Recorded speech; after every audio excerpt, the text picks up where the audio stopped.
We use a 21-foot flat-bottom Carolina skiff to get close into the land. We're looking for a lighter yellow color.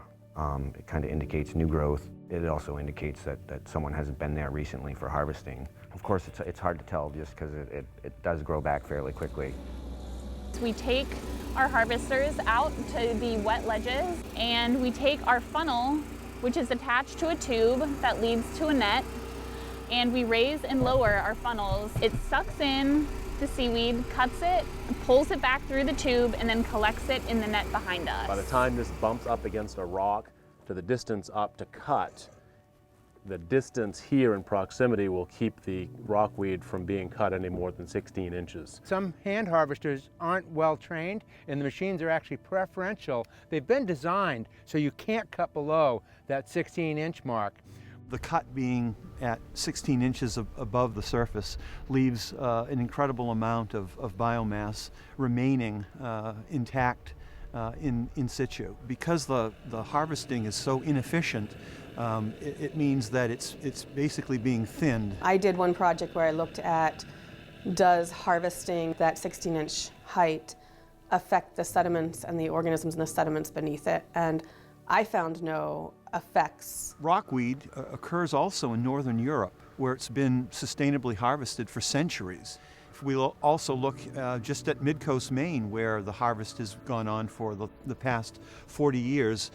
There's been no negative effects on fisheries or on the local ecosystem. So we'd come down and we'd harvest along the edge and take, probably 5% of what was out there. We'd leave a lot more than we took.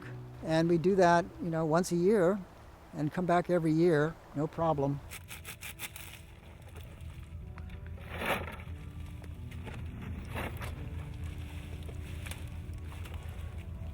Harvesting of ascophyllum or rockweed can be done and is being done sustainably.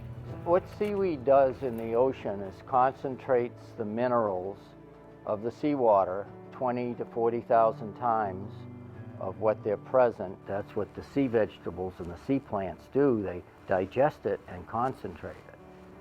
It's a superfood. It's probably one of the top superfoods in the world. 15% larger yield with potatoes when you use seaweed on potato fields. And growing up in Aroostook County, like that really hit me when I found that out because, I grew up around potatoes. There were potato farmers everywhere. They farmed potatoes on my grandparents' property. I use it for my livestock as well. We feed it to the chickens and my sheep. Sheep need to eat minerals to be healthy. They walk past everything else to eat the kelp. Seaweed's also a really good supplement for people. Court ruling could dramatically change the nature of seaweed harvesting in the state. The state's highest court has ruled that permission from coastal landowners is needed for harvesting rockweed, a type of seaweed that's critical to the industry. It has had a profound impact on our processing, our availability to get the seaweed. Our harvesters are not getting the hours that we would normally be able to give them. Probably in the first time in decades, we have only been able to run one shift.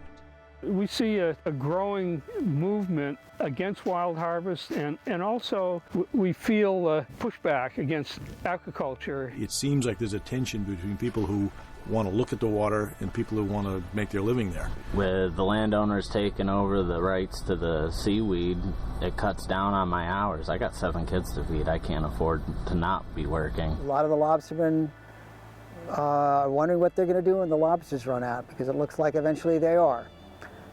Seaweed is still going to be here. If we watch it, if we're careful, we manage it, it's still going to be here.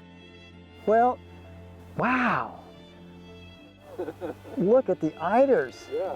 That's the biggest eider population I've seen. That's great. See, that's why, seaweed's such a great way to make a living, because you're out here looking at what's going on, all the changes, the beauty of the environment out here, and the value that we get from those seaweeds that we take is amazing. I mean, the human body is, as you know, mostly like an inner ocean, and we need to feed that inner ocean with good quality sea minerals. And that's where we're getting them, is from the sea right now, because the minerals in the soils are washing into the ocean. The seaweeds soak them up, coming back. Honestly, I just wish that more people were educated on it and the practical applications that it can be used for, whether it's just either raw, turned into powder. There are so many things that we can do with it that we can't because we don't have the power to harvest what we need. And I think that if we could, I think, honestly, you can quote me, I think that seaweed could save the world.